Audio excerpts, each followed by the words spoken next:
আমাদের স্বরাষ্ট্র উপদেষ্টা সব জানেন, তারপর চুপ করে বসে আছেন। কোন সুবিধা নেওয়ার জন্য আমি জানি না। উনি আমাদের অপমানিত করেছেন। এই বিডিআরকে ধ্বংস করার জন্য ভারত উঠে পড়ে লেগেছিল। বিডিআর রাইফেল পদক আমি পেয়েছি। আমি জানি আমার বিডিআর সদস্য কতটা গর্বিত সৈনিক। আমাদের বিডিআর সৈনিকের সাহসিকতার সামনে ভারত কিছুই না। শিয়া বাটার ও ভিটামিন ই সমৃদ্ধ lily glam beauty soap. Lily, always beautiful. দেশের মন্ত্রী এমপি সবাই জড়িত। আমাদের স্বরাষ্ট্র উপদেষ্টা সব জানেন, তারপর চুপ করে বসে আছেন। কোন সুবিধা নেওয়ার জন্য আমি জানি না। উনি আমাদের অপমানিত করেছেন। সেনাবাহিনীর সদস্যদের, বিডিআর সদস্যদের, ক্ষতিগ্রস্ত সেনা অফিসারের সদস্যদের উনি বিতর্কিত করে ফেলেছেন।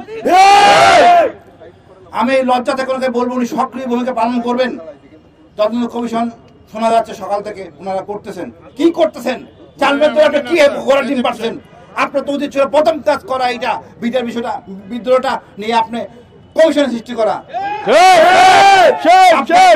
আসল জিনিস বাদ দিয়ে অন্য কাজ করতেছেন। গুম খুনের পাশাপাশি বিডিআর বিদ্রোহ, হেফাজতের খুন, সেই মোদি যখন আসে 19 জন আমাদের ধর্মীয় সদস্য মারা গেছে, এটাও আনতে হবে। তারপরে গুম খুনের নাটকের পাশাপাশি যে জঙ্গি নাটক করা হয়েছে, এগুলো নজর না দিয়া আপনি উল্টাপাল্টা কাজ করতেছেন। আপনাকে আসিফ নজরুল ভাই বললো যে কমিশন করতে বাধা নাই, বলার পরে আপনি আপনার মন মতো করতেছেন। আপনি বিতর্কিত ছিলেন হয়তোবা, আপনার কমিশন ঠিক মতো করতে পারেন নাই, স্বীকার করেন। এখন সময় হয়েছে আমরা পরিষ্কার করি। আমরা পরিষ্কার করে কি হয়েছিল জানতে চাই জাতি। এখানে বিডিআর সদস্যরা ক্ষতিগ্রস্ত না, সেনাবাহিনীর অফিসার পরিবারের ক্ষতিগ্রস্ত না, পুরো জাতি ক্ষতিগ্রস্ত। এখানে মিডিয়াম্যান, কৃষক, শ্রমিক সবাই জড়িত। সবার ট্যাক্সে এই বাহিনীকে গড়ে তোলা হয়েছিল।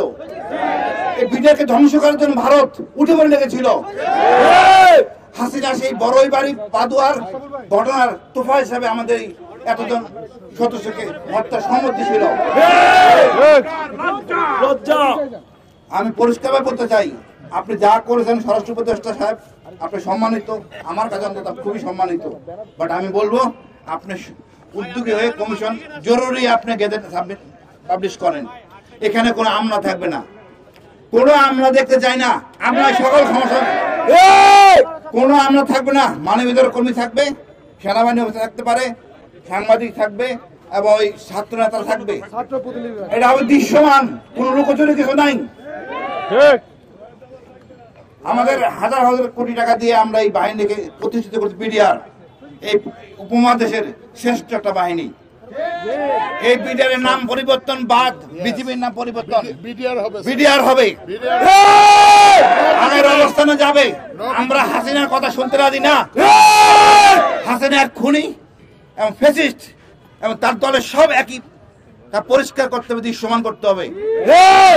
আমরা চাই স্বচ্ছতা, বৈষম্য বিরোধী একটা তদন্ত কমিশন, ন্যায় বিচার প্রতিষ্ঠিত করা।